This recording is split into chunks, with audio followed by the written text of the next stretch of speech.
Hello and welcome to this week's A Photographic Life, in which Bill Shapiro returns and we play a game of photo quote tennis. I know, I've never heard of it before. In fact, we just made it up. Let's get over to the game, shall we? Okay, Bill, welcome back to the podcast and another episode of The Conversation, a conversation that seems to never stop. And I'm glad about that because I got a lot to say, and I like to hear what you have to say. Well, yeah, and we don't always agree, and that's always good. No, we Um, don't. why should we agree? We're across the Atlantic Ocean. We've a shared language, but that's about it. Yeah. So you are very good at coming up with things and or directions for the conversation to go in. You said to me, what about photographers' quotes? A lot of people use them. I suppose they're a way for a lot of people to kind of access the medium. Why don't we talk about that? So this month, that's what we're going to talk about. But where do you want to start? Well, I'm happy to start there. I'm also happy to share a couple things that happened this week to me because I think it's instructive to photographers in how they sort of use or work or interact with their connections. And the fact that these two things happened this week, if they hadn't happened in the same week, I might not have mentioned it, but two almost seems like a trend. So some time ago, a photographer contacted me. He's got terrific work, and he said, "Bill, can you help me find a publisher?"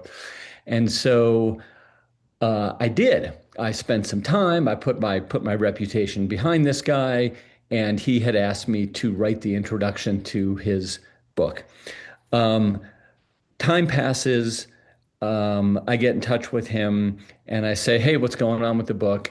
And he says, "Oh, it's moving ahead. It's coming out in the spring. Oh, and by the way, I've decided to write the introduction myself. Take care. Sorry about that." The next thing was somebody had asked me to write sort of a reference letter for them for a big, prestigious photography grant. And I said, "No, I can't do it. I don't have the time." Um, and then a few nights ago, I got an email from the grantor saying, "The letter that you're going to write for this photographer is due in 10 days." And I was very explicit in saying no. Um, my feeling in both of these situations is basically like I always hear from photographers, you know, people are screwing us over, people are giving us the short, we're just giving us the short end of the stick. This is a situation where I feel like, these people were really thinking about themselves and not about me and the favors that I was going to do for them. And I guess I just, my reaction is basically like, not that this is a mature reaction, but like, I am not going to say yes to help some photographers for a little while. I need a break because I don't need to get screwed over anymore. Yeah, So it may not be that's all. it may not be a mature response, but it's a very understandable response, and it's an emotional response. And I think that what a lot of people don't realize is that you and I do this all the time. We help people out if we can, because we're lucky enough to have been in the medium for a long time, and we may be able to open a few doors. And we've spoken about the idea of gatekeeping previously, and some people may perceive us as gatekeepers. We're not. We're gate openers. That's what we want to do, because I think you're exactly the same as me, I'm sure. There's nothing I like to see more than somebody else succeeding. 100%. So, I mean, it's interesting you raised this, because a short while ago, and it's happened a number of times to me over the years, but a short while ago, I heard somebody talking about a project, and how they'd come up with this project and how it was going to be based on this and this and this. And I suddenly thought, you know what? I gave you that project. I told you what to do. I gave you that entrance point, and you don't have in the English sense, class to actually recognize those who have helped you along the Right. way. And I Right. think to do that, it requires confidence. And, we wanted to talk about photography quotes. And I think what you're raising here and the quotes are both really important because they're how you're perceived within the broader industry. Mhm. And it's a small world. And I know that you could mention that photographer or those two photographers. And to me, you haven't named them, but you could if you wished. And I would think, oh, okay, if they got in touch with me, maybe I'd be careful. So they're not just being unprofessional with you, they're actually sort of making it worse for themselves in the future. And for other photographers, Yeah. like I was saying, because I'm going to be much more. The next time somebody says, "Oh, can you help me um, find a publisher for my work?" Um, I may or may not. Well, here's the thing. Maybe you would say, why should I? Yeah, You know, yeah. and I think that on the podcast, I get an awful lot, more than I can name, emails from PRs and marketing companies representing photographers saying, I represent such and such. They're really great. They've got this book out. They've got this exhibition. They're obviously being paid by someone, I presume the photographer, and Mm. they say they would be great on your podcast. And it's very clear to me that they've never listened to the podcast. Right. And I always go back to them and say, can you please give me a reason based on your listening to the podcast as to why I should do this for you? And of course, I never hear back.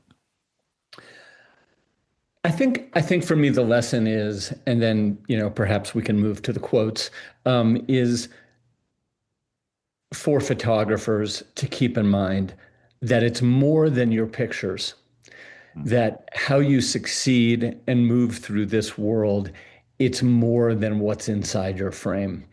And I do think that's important to keep in mind. I think that is the absolute key, isn't it? And both you and I will know of a number of photographers in the industry who have a really bad reputation. But that reputation, it may be photographic based, but most of the time it's just because they're not very nice. Yeah, it's how you move in the world. Yeah. And as a great believer in karma, it always catches up with you. If my advice to all photographers is just be nice. Yeah, it's not that hard. Yeah, well, it is for some. But yeah, Anyway, yeah. sorry. You know, did you want to add anything to that? No, I think y- no, I think we'll leave it at that. Okay, good. Well, we're now in a place of yogic calm, so we can Yes. we can move forward. Now, look, you suggested that we play a little bit of photo quote tennis, where you're going to lob me a quote, and I'm going to try and volley it back, or whatever it may be. I'm Yeah. not very good at tennis, so we'll see how this goes. Do you want to kick off? What's your first serve? Sure. I'll start off with somebody you and I have both referenced many times in the past. And this is a quote from Robert Frank. And the quote goes like this: "It is important to see what is invisible to others, perhaps the look of hope or the look of sadness. Also, it is always the instantaneous reaction to oneself that produces a photograph." Discuss. Yeah. Well, I thought there was a lot there. And maybe I want to start with the end of the quote, the second half, which is, "It is always the instantaneous reaction to oneself that produces a photograph." So for me, when I listen to that, the thing I always say to photographers is, um, what does this picture make me feel? What is it, what were you feeling when you took this picture that you wanted to communicate? Um, and for me, it is the emotion coming off that. It is that instantaneous reaction in looking at the photograph that lets me know if I'm engaged in it. And I do think in the making of a photograph, if you're not feeling something when you lock it in your frame or press the shutter, um, maybe you shouldn't be taking the picture, because it is that moment of being very in touch with yourself and saying, what is the thing I'm feeling right now? What is the exquisite fine thread that I want to connect from this scene to the viewer? Okay, Through, I'm gonna continue the tennis metaphor and hit an absolute two-handed backhand to that, which is from Don McCullum, who said, photography for me is not looking, it's feeling. If you can't feel what you're looking at, then you're never going to get others to feel anything when they look at your pictures.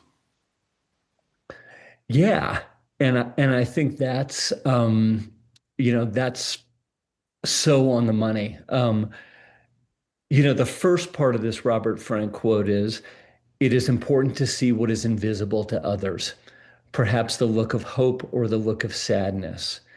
So if you are a photographer and you are keenly observant and you can see the flickering look of hope, and that makes you feel something, and you want to communicate that to your audience, to your viewer, to your reader, that's your moment right there. It's interesting, isn't it? You picked up a quote which says such a similar thing to one of the quotes I've picked up. And I'm intrigued to see that as we go through this, how often you pick up on a quote that I then come back and go, yeah, and they said this. Yeah, yeah. Do you know what I mean? Because I think that McCullen quote It's really is, fantastic. but it's really a response to the Robert Frank quote. And yeah, how dissimilar the work is. Right, You right. know, the work is completely two different ends of the spectrum. The people are two different ends of the spectrum. And you know what? I have a quote to speak to that, Grant. Go on, hit me with it. Okay. This is from the incredible Mexican photographer Graciela Iturbide, who's, if you haven't seen her work, if you don't know her work, I know you have, but to the listeners, I really encourage you to dive into that. It's wonderful. She says, the unconscious obsession that we photographers have is that wherever we go, we want to find the theme that we carry inside ourselves. And so to me, that's about these two different photographers, McCullen and Robert Frank, are both seeing the world very differently. But the themes that they carry within themselves are expressed in their photos. And the things they feel from what they see and decide to capture are filtered through whatever they have learned or felt or their life experience. And they do it in such a way where we can hear their visual voice speaking through the images. Okay, and coming back at you, William Klein. Be, be yourself. I much prefer seeing something, even if it is clumsy, that doesn't look like somebody else's work. Yeah. And I think that's a really important thing that we can talk about a little bit, because you know I judge a lot of photo contests and I give feedback on a lot of portfolios, and I just was giving feedback on some portfolios last weekend, and the note I kept making was, why is this image important to you? What did you want me to see or feel from this? And then number two, why is this your image? I have seen an image like this a million times. What is it about you, photographer X, that is filtering through this image and making it yours? What is your personality? What is your perspective? What is your emotional state? What is your background that puts your signature on this picture? But these are such difficult things, aren't they, for a photographer to explore and to discover within themselves. It's very easy to learn how to use a camera on YouTube. It's very easy to learn the technical stuff. What's not easy, I should say, is actually finding out who you are.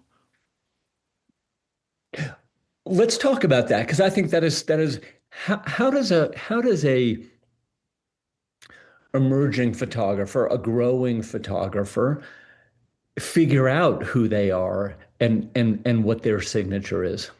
I think it's really difficult. I've had a number of conversations recently with MA students, you know, adults in their 40s, 50s, 60s, struggling with the same question. So I Mhm. don't think it's just a young photographer. I think it's something that as you go through life, you're constantly reassessing. And I think that the camera allows you to explore that. But you've really got to, that idea that Klein's talking about there about be yourself, it's almost as if the camera, I think, gives you permission to be yourself, where perhaps in other areas of your life, you might feel as if you need to fulfill other requirements, other people's requirements. So I think there are two or maybe more things that go into developing a signature. And one of those is what do you point your camera at? You know, are there certain kinds of scenes? Are you very moved by refugees? And so is that the subject? Is that your content? Are you moved by restless youth or style or fashion or whatever it is?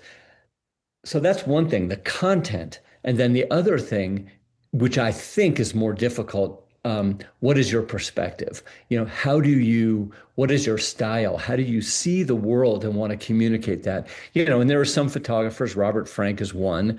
Um, Raul Canabano is another one that comes to mind. You know, he has sort of a surrealistic way of framing his images, using foreground, background, middle ground to communicate sort of a dream state.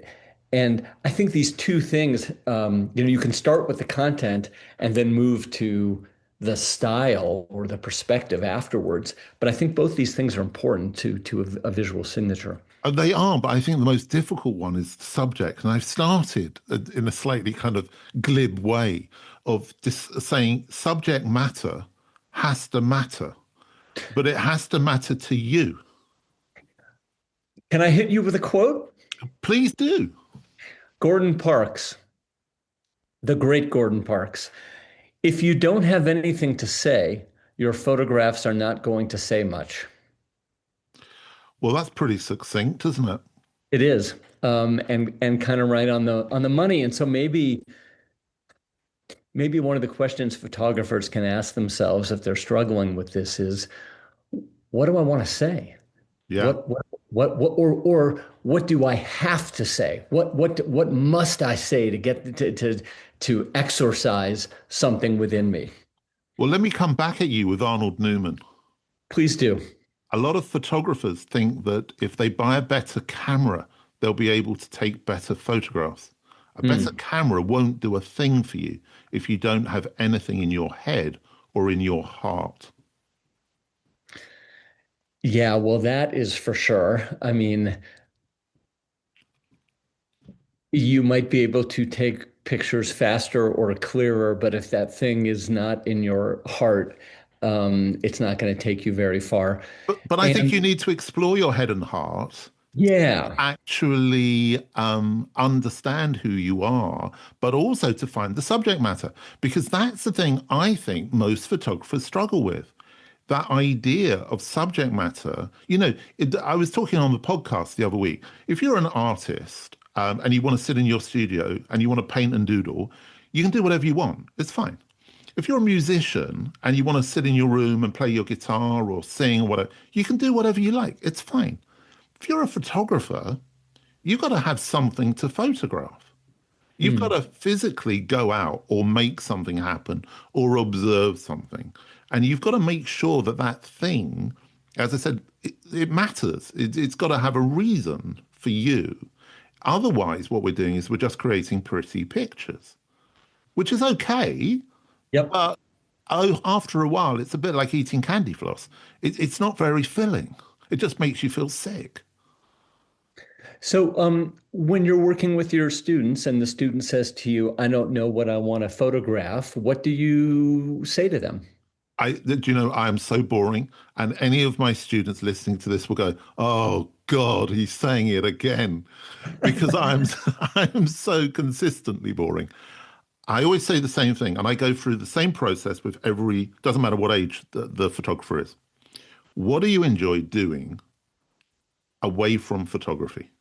Hmm. What are your passions? What are your interests? What do you read? If I gave you unlimited funds this weekend, and you can go and do whatever you want, what are you going to do?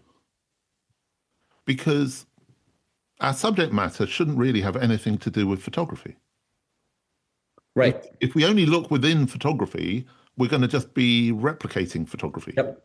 In reality, it should come from outside. So if we're not a person with interests, if we don't have passions, then it's going to be very hard to be a photographer. There's also a real practical side of what you just said.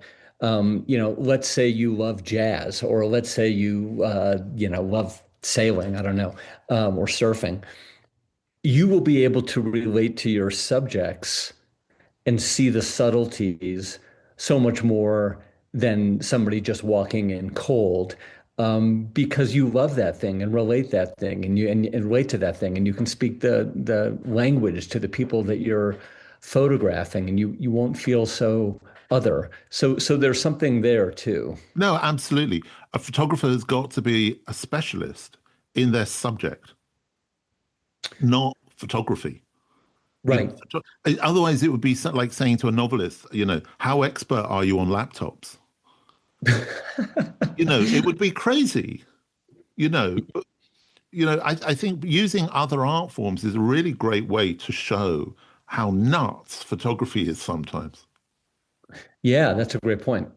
So, you've got another quote for me. Well, I do. I want to. Who was the last? I think it was the last person you said that it's not about the camera. It's what was that? That was Who was? Arnold Newman.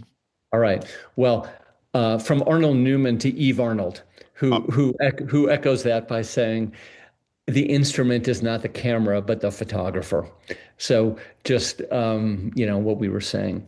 Um, let's see. Shall we move to portraits for a moment? yeah, why not? I love this quote from Richard Avedon. A photographic portrait is a picture of someone who knows he's being photographed. And what he does with this knowledge is as much a part of the photograph as what he's wearing or how he looks. I've used that so many times How come? because I always try and explain that to me, a successful photograph, a portrait photograph, isn't a record of what the person was wearing on the day, but gives a sense of who the person was on the day.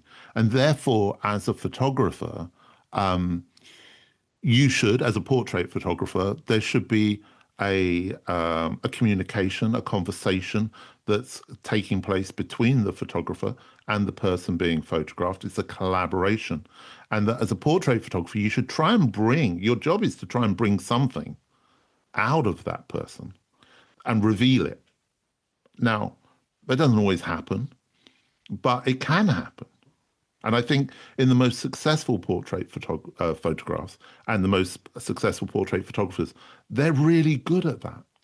I was at Life magazine, and I was watching a portrait shoot. It was for the inside, not for the cover. And the photographer said to the subject, "Just act natural." And I remembered that because it struck me as sort of a strange thing to say. And filtered through this Avedon quote, it seems like the wrong thing to say, because I think what Avedon is getting at is that the act of taking this picture and seeing how the subject relates to the moment the picture is taken is revealing into who that person is. And if you tell the subject to act natural, that sort of obfuscates, it gets in the way of that brief window about how the subject is relating to the situation of being photographed. Yeah, and I think it shows a lack of empathy from the photographer because it's not a natural situation. So how are you going to act naturally? I will quite often say to people, how do you feel comfortable? Or how do you, I don't know, just a conversation really. I think it's about empathy Mhm. intrinsically. But it's interesting there that you mentioned that idea of the photograph and the portrait photograph, because I'm going to throw another one back at you, which is a slightly strange one, but it's Andy Warhol, Hmm. who said the best thing about a picture is that it never changes, even when the people in it do. Meaning that people change over time. They get Yeah. old. Yeah. And I think that ties really nicely. It volleys back to your Avedon quote there, because actually people do change uh, physically, Yep. but how much they actually change in their core is quite an interesting uh, understanding of photography. Can you take a portrait of somebody in their 20s and then photograph them in their 60s? Are you going to reveal the same thing? Probably not. But there may be a glint in the eye or something early on. Do you know what I mean by that? I think photography is I interesting with that. yeah. I'm wondering, who do you think takes portraits that find that thing? I think Avedon did. Yeah, me too. I think Penn maybe. Hmm. Um, wow. I mean, once you've got the two greats, it's difficult, isn't it? I think the difficulty is that you've got to have a photographer who's worked for a very extended period of time. What about Karsh? Not sure because I think he didn't return to the same people in the Right. way they did. I think Bailey probably did. Hmm. He because again, you can say he photographed Jagger young and he photographed Jagger old. So I think it's quite a tricky one to find photographers who did that. Avedon would have photographed people in the 50s and then Right. he just photographed them in the 80s or 90s. Yeah. So they would have that. Give me another quote. I want to throw something back at you if I can. Yes. Well, this is still maybe in the portrait realm. Dwayne Michaels. I often try to photograph things about a person that are not visible. Mm. And the idea of trying to do that or trying to tell someone how to do that, I don't know how I would even begin. Like it feels very difficult to me.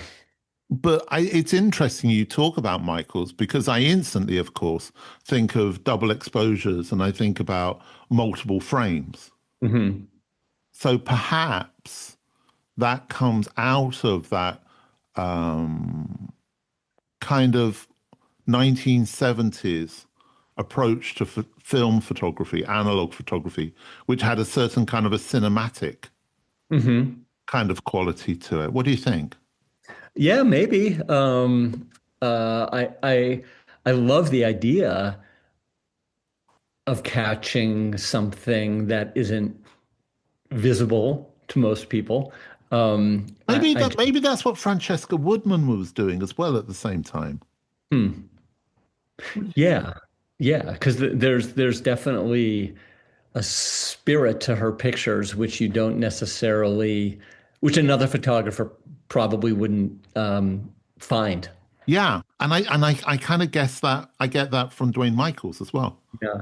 Maybe we've discovered something there. Dwayne Michaels is the male Francesca Woodman. Perhaps, perhaps. But there were a lot of photographers working in that way in the 1970s in particular, weren't they? Yeah. Um, so did you have one that you wanted to sort of kick off the new? Yeah, I do, which is coming from a photographer I know that you really appreciate, which is David Goldblatt. Yes, I do. And he said making a photograph is rather like writing a paragraph or a short piece, and putting together a whole string of photographs is like producing a piece of writing in many ways. There is the possibility of making coherent statements in an interesting, subtle, complex way. And I thought that really spoke to that idea. We often talk about this, don't we? The metaphor of writing to photography, visual language, visual storytelling, narrative. Yep. And I just thought that was a really nice way of someone like Goldblatt to kind of put that. Yeah. Do you think he's talking about a book or a photo story or about a single image? I think about the building of images, that a Right. body of work Right. rather than a physical thing, but Yeah. just that idea of telling stories, really. Yes. And Yes. when we're talking there about portrait photography, I think that a really successful portrait, and we're talking about, those grades, it tells a story. One image, a portrait image, can tell a story of that person. But when we're talking about more extended documentary work, then we need more than one image. So, it's the difference between a sentence and a series of paragraphs. Right. I wanna come back with this quote, which I think glances off that. I'm not sure it was meant to describe this thing, but I think it works.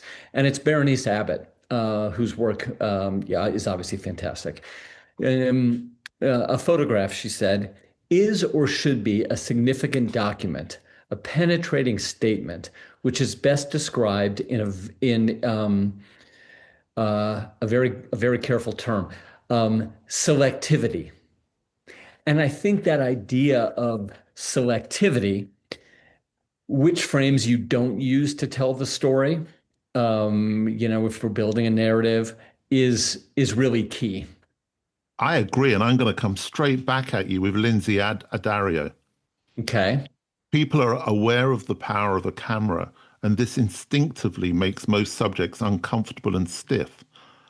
But Bebeto taught me to linger in a place long enough without photographing so that people grew comfortable with me and the camera's presence.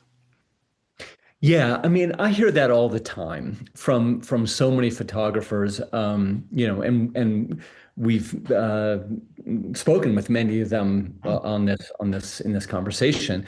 Um, Richard Sharram does that all the time. He told me he would go to these small villages in Cuba and just either leave his camera in the bag or have it with him, but not be shooting.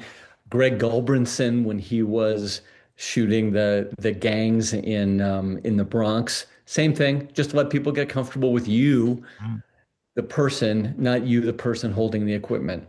But I think it ties in with your Bernice Abbott quote. And the reason I threw that one back at you quickly was because I think that there are two areas where the photographer needs to consider this. One is at the beginning of the process, and the other is at the end of the process when you're actually, as Abbott is saying, when you choose the images. Uh-huh. Because I think the two are directly connected with a respect for who you're photographing, what you're photographing, and how you're trying to tell the story. At the beginning, you need to learn to listen, and at the end, that listening kind of informs the edit. Oh, that's nice. Yeah. And I'm going to throw in one more quote into the popcorn machine. Um, it's important, said Alfred Eisenstadt. Sorry, it's more important. Sorry, did I just heard a big clonk there of a name drop? It's Yes, exactly. It's more important to click with people than to click the shutter. well, do you know what? It's almost as good an ending to this particular conversation as mine, but I'm going to try and win this game with just one sentence, which is from Eugene Smith. I didn't write the rules. Why should I follow them? Mic drop. There it is. Two great ends there, I think. Two great quotes, two great names, two great photographers. I really enjoyed that, Bill. Yeah, yeah, that was fun. It's a fun thing to do. This is a Christmas game for all photographers. We should turn it into a drinking game. That if you can't come back with one, you got to take a shot. Yeah, I like it. And I, in preparation for this, I pulled a bunch of my favorite quotes. So we could do an encore presentation. Um, but there's a lot of wisdom in here from some of these great people, and I think it's helpful to remember some of these thoughtful words. I also think that there's an opportunity for listeners who have quotes that they come back to that they like to share those. And maybe the next time we talk, we can read a few of them and credit those who sent them in. Yeah, I think that would be really great. I think that what's interesting is I had no idea what you were going to choose. You had no idea what I was going to choose. I mean, we have been a little bit Route One in that we've gone for the great names and, of photography. Um, I suppose, in a sense, some of their words have gone into kind of folklore of photography. So that's what we've done for this. But we could also see if we can do another one where we do a kind of younger photographers, different photographers. I mean, this could be a board game. This could be making Yeah. us a lot of money, Bill. I think we've stumbled on something. Yes. Yeah. Board game. I like it. That's it. As Iggy Pop said, we'll become the chairman of the board. Excellent. But that's obviously BOARD rather than the other kind of board. Right.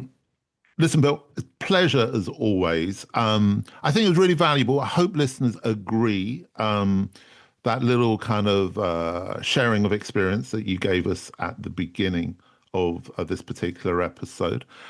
Where can people get in touch with you, find out about you and stuff like that? So they can reach me. They can see me on Instagram at Bill Shapiro, and I'm also, we've talked about this a little bit before, but I started this new venture called the Blue Photo Collective, and it's sort of a curated gathering of photographic talent, and so people can look at that and get a sense of the kind of pictures and people that are interesting me right now. And highly recommended. I do recommend listeners, you check that out. Maybe even make a purchase. That's about as close as we ever get to advertising anything on this podcast. Yes. But we do recommend things we believe in. Listen, Bill, difficult times for all of us at the minute.